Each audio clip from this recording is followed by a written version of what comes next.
Hi, everybody. This is Anton Joseph with the Strivecast here online. I have the good fortune of talking with Tommy Sullivan with Sully Sports. Tommy's got a vast experience as it relates to hockey prep programming, and I'd like to welcome him to the program. Welcome, Tommy. Thank you. Hey, so Tommy, tell me a little bit about yourself. I understand that you've done a lot of different things as it relates to hockey and hockey development. Tell me a little bit about your background and how you got involved in hockey. Okay. So Sully Sports started in Taiwan in about 2005, 2006. There were some hockey players in Taiwan that were interested in seeing how far they could go. So when I started doing that, I was recruiting kids to come back into Canada to attend academies or wherever they could really land. Some of them had passports for Canada, so they could easily, settle in. But then I also just saw a need that they needed more than just a little bit of support. They needed a lot of training, right? Training in different areas that, like basic training in the fact that there was no organized sports really. When I arrived, it seemed like there was very few organized sports. So they need some organizational skills in there, and a bunch of us helped them set up a league. The league's going really well right now in Taiwan. Just recently, the Chinese Taipei women's national team won the roller hockey championships for the world. Oh, really? Yeah, so it's their U18 team.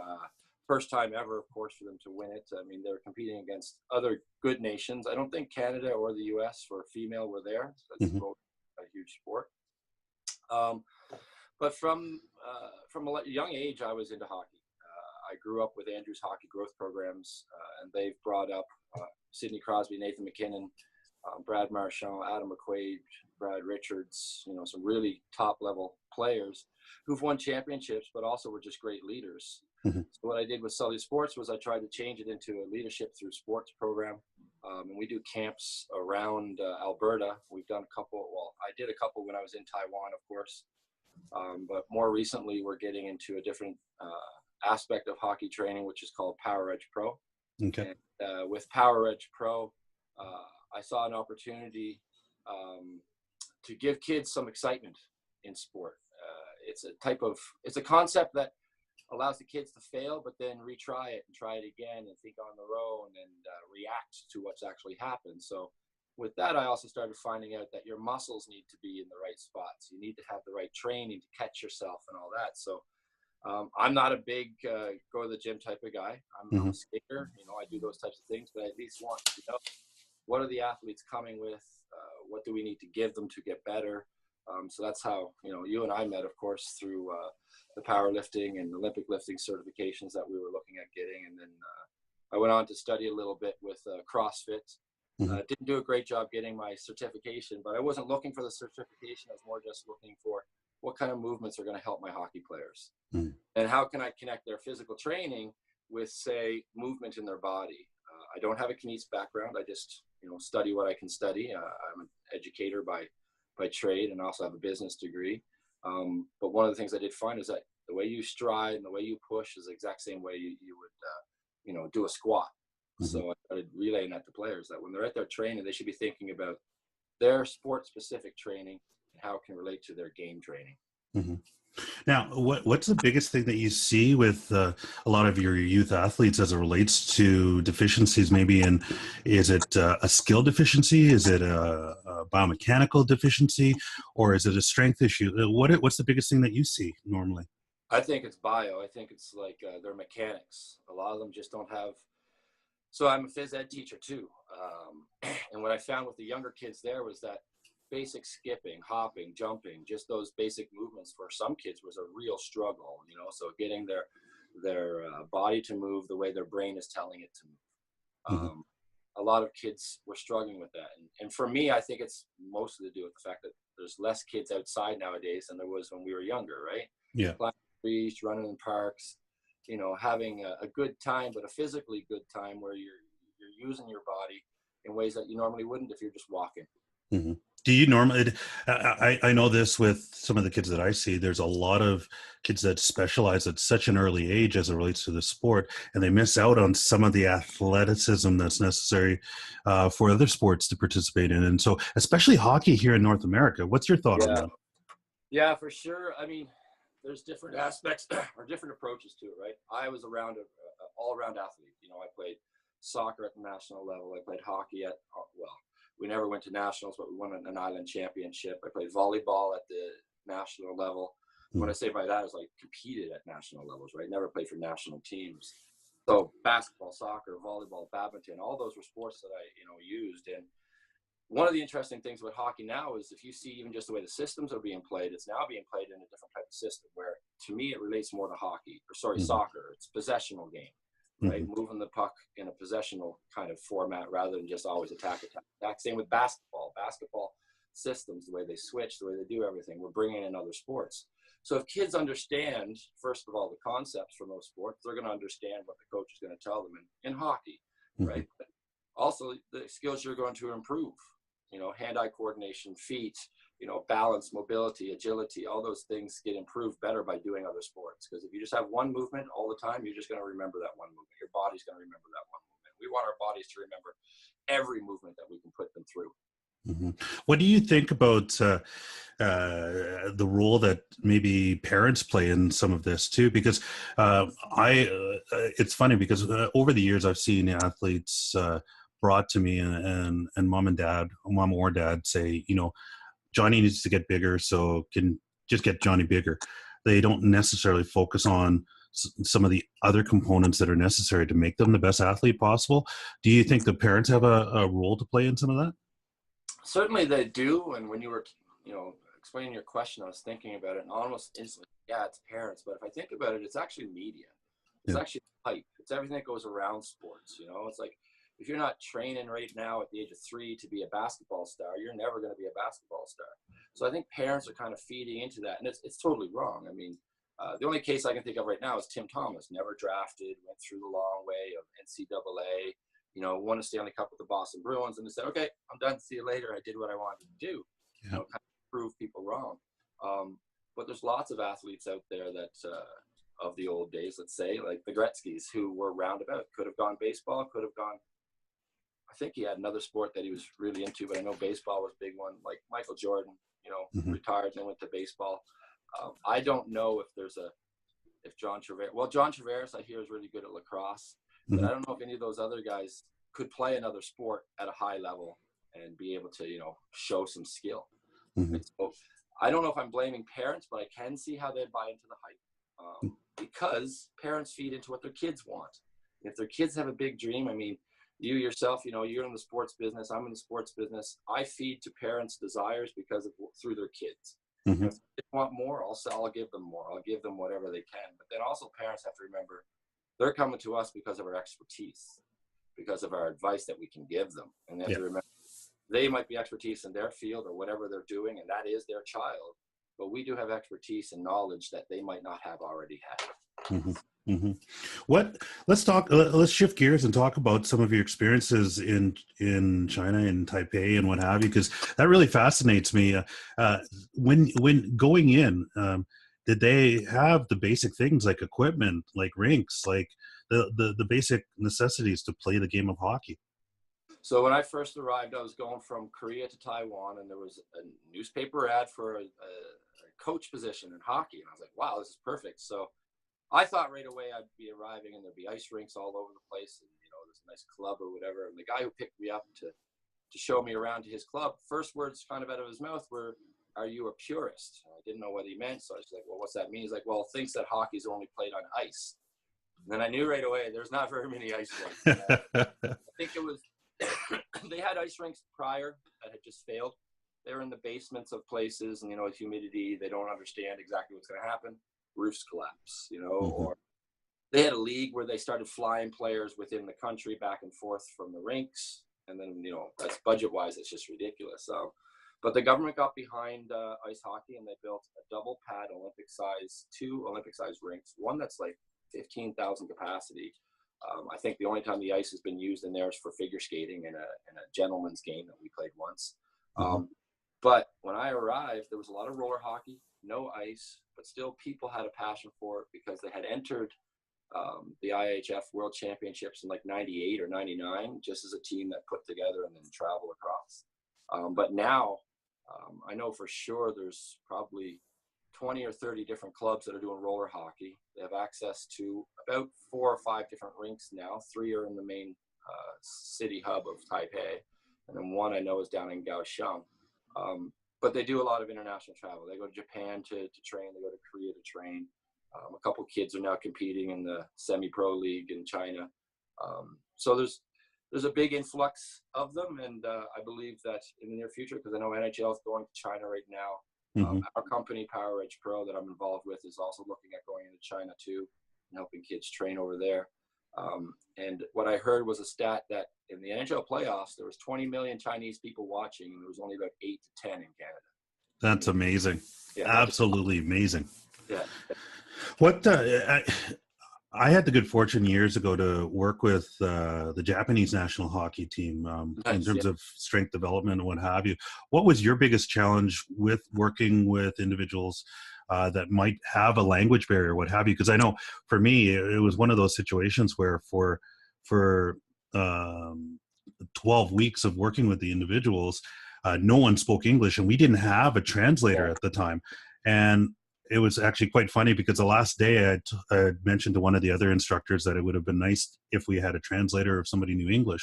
And one of the individuals actually turned around and said, yeah, I know English. And perfect English. Turns out he was from BC, from British Columbia here in Canada, and had gone over to play. And so I had asked him, well, why didn't you tell me? He goes, well, you never asked. But anyways, what are some of the challenges that you had as it relates to providing instruction at that level? Yeah, I think of that. The good thing about sport is that it is international language, right? If you draw it out or if you demonstrate it, the kids are eventually going to understand pieces of it. Now, they won't be able to fine tune some things maybe because that's going to take some more explanation. But luckily enough, I think maybe it was a year in, I could speak Mandarin well enough that I could give instructions. You know, I was there for 8 years. So by the end of it, I could speak, you know, I was translating for parents who had kids in Canada dealing with problems that they had here while they're going to school, right? So I was at a pretty good level. But what I did do at one point was I introduced, I'm going to call it artificial intelligence. I started calling it Gretzky Vision because when Gretzky was a kid, he was trained to watch the game from above, draw with a pencil, you know, where everyone was going, or sorry, where the puck was going, then decide, hey, the puck's not here, I'm going to go in that spot and I'll wait for it or whatever. So what I did was I took the NHL's EPA or EA Sports drill draw kind of thing.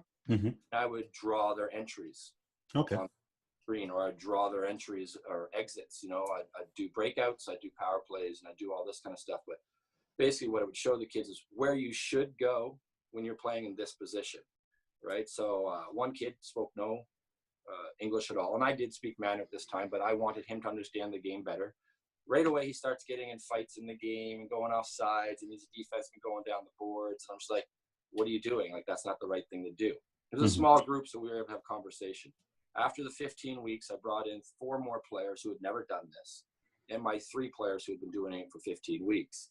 And my 3 players that were doing it for 15 weeks started communicating and talking to the other players without the fear of failure or without the fear of crashing or getting hurt or anything like that. So I took away some of those fears so they could slow the game down, communicate with each other, and then say, hey, look what happens when the puck goes here and this player goes there. Well, their defense do this. So it's a lot more conversation, but visual, right? But I'd say one of the biggest challenges I had was culture. We went over to Hong Kong, and I didn't realize Hong Kong and Taiwan were basically on feud the whole time. One of our teams was getting, let's say, a lot of penalties. I didn't recognize it because I have a different set of lenses than these, you know, parents did. But at the end of the game, the parents came to me and said, we're leaving. We're going back to Taipei because all the referees are against us. They're racist. They're all this other stuff. And I was like, whoa, that's quite interesting that, you know, these countries are so close together. Their cultures are really similar, but there's this absolute hatred. And then I started thinking about Canada and how we have our issues too. I was like, well, you know, I've seen parents go at parents in Taiwan hockey, you know, in the middle of a game. And I was just like, what is this? Like, they don't have a history of hockey, but they love their children. So taking that passion for your child and I think this goes for all parents. The passion for your child and the passion for the game are different, Mm-hmm. right? You got to separate the two. Let your child grow up and be responsible yourself as an adult too. What? Let's talk about the PEP program and your involvement in that. Tell me a little bit about it and talk a little bit about Pro Hockey Edge. Hockey Power Edge Pro. Or Power Edge Pro, sorry. No worries. So it started probably about 15, 16 years ago. It was just two, pieces of lumber that were thrown on the ice. And a lot of people, I believe, were laughing at Joe when he first started. The guy's name's Joe Quinn. And not believing in what he was seeing. And he had a couple people that really said he was an innovator. This is innovation. This is not just something new. It's something innovative. And when I first got into it, I was a linear power skater, as some people would say. I grew up with the bread and butter of, you need to have one thing concentrated at one time. You shouldn't maybe work on two skills at the same time, like compiling them. Your brain works that way, some people say, right? I haven't done any studies myself, but this is what I've been told. Then when I got introduced to Power Edge Pro, I started seeing a lot more benefits because I consider myself a very good skater. But at times when I was trying to do movements or things that we teach our kids, I was tripping, falling, losing the puck. So then I saw how there's a benefit of, one, when you're off balance, it's not normal. Right? When you're knocked off, you have to catch yourself in a different way. So Power Edge Pro has grown exponentially. Even since I was there, we were talking about different things that we should and shouldn't do. Well, that changes as we see what the kids are doing. And not just kids, the NHL guys that are participating in this. Like Connor's been training with the concept since he was about 12 years old. Connor McDavid. Oh, Connor McDavid. Okay. So he's been training with the concept for years, and he's one of our biggest ambassadors. But now you have John Trevor, Sam Gagne, Ekblad, all these other guys that are getting into it, at least at a small pace so that they can improve small skills. What I mean by that is I got a buddy by the name of Andy O'Brien, and he's the trainer for the Pittsburgh Penguins. And in a conversation with him, he was talking about the fact that these players at the elite levels, they need to work on specifics. Right? They're not just going to go out there and go for a skate. It's going to be, I'm going for a skate because I need to work on, my crossover. I need to work on, quick movement. I need to work on a pass or whatever it might be. So Power Edge Pro is able to do that. We're able to say, okay, we're going to work on this one skill, and movement at the same time. If you watch Connor, when he reacts to a puck, he knows what he wants to do with it before it even gets to him. That's in part, in my opinion, because of what Power Edge Pro has been teaching. I relate it to soccer players. Soccer players, their first touch has to be to a space or to between someone's legs or whatever. They got to know that first thing. And Connor's the same way. When he loses a puck, he knows where to put it so he can go to it. It's not stick handling anymore. I call it manipulating. He's manipulating the puck, pushing it around guys rather than even stick handling. And then that he's been doing a lot of these step overs, crossovers over top of the device, going off balance. It's quickened up his feet. It's made his, I think the average hockey players like 20 to 30 steps crossovers, and his is more like 40. Don't quote me on those. Yeah, but it's almost like he's now developed the automatic reflex as opposed to having to think. So it's just doing the movements and everything so often so that it becomes reflex. It becomes a part of its game, and he doesn't even have to think about what the next move is. Yeah, exactly. And one of a parent I was talking to, he coined it really well. He says it's specific training. You need your specific training, and you can do it over and over. And kids don't realize how many times these superstars do that same thing over and over and over and over again. They might say, oh, it's boring. Like, I don't want to do this. Well, what we put on the ice and what we have out there, the kids don't find it boring. It's one, really challenging, and it increases their stamina, increases their pace, it increases their reaction time. In 5 hours of just training, I can see a huge difference in my players when I, just put them out there for the 5 hours. It's a massive. What would the average session length be, and then a program length be? Would it be over several weeks, or would it be a camp type of scenario? What would it look like? There's different options. Right now, we're going to do something. My wife and I are in Rocky Mountain House, and we're doing professional development days. So basically for the kids, every time the teachers are doing their professional development, we're going to run sessions in the morning. We're starting it off with just hockey because that's the hook, but we hope that eventually we can turn it into a leadership program where the kids are coming for the full day and they're getting, articles from John Maxwell, or we're talking about, coaches, great coaches, and what they did with people, and then just great people, great leadership out there. But then there's also team trainings. Usually you're looking at 5. If you just do 1, yeah, that's fun. But you need 5 to 10 to get any type of results. Mm-hmm. We also do camps in the summer. I know the good thing about Power Edge Pro is you can go to BC, you can go to Alberta, you can go to Saskatchewan, you can go to any province and almost any of the big cities, and you're going to be able to get a training. So when I was in Fort McMurray, they'd like to travel. So I'd tell people, hey, yeah, you can go to Edmonton and do this one. You can go out to Vancouver and do that one. You can go to mine if you want to. I don't care where you go. You're going to get the same kind of programming. You're going to get the similar results, because everybody in this system, Power Edge Pro, is very professional in what they do. Mm-hmm. What advice would you give a young player or young listener who's wanting to improve their skills as it relates to hockey and just take their game to the next level? Not necessarily play at the professional level, but just be able to make the team or do what they need to do in order to get better. I guess for me, if I just look at my own, the reason I gave up hockey is because I had a coach who one day just said something really horrible to me.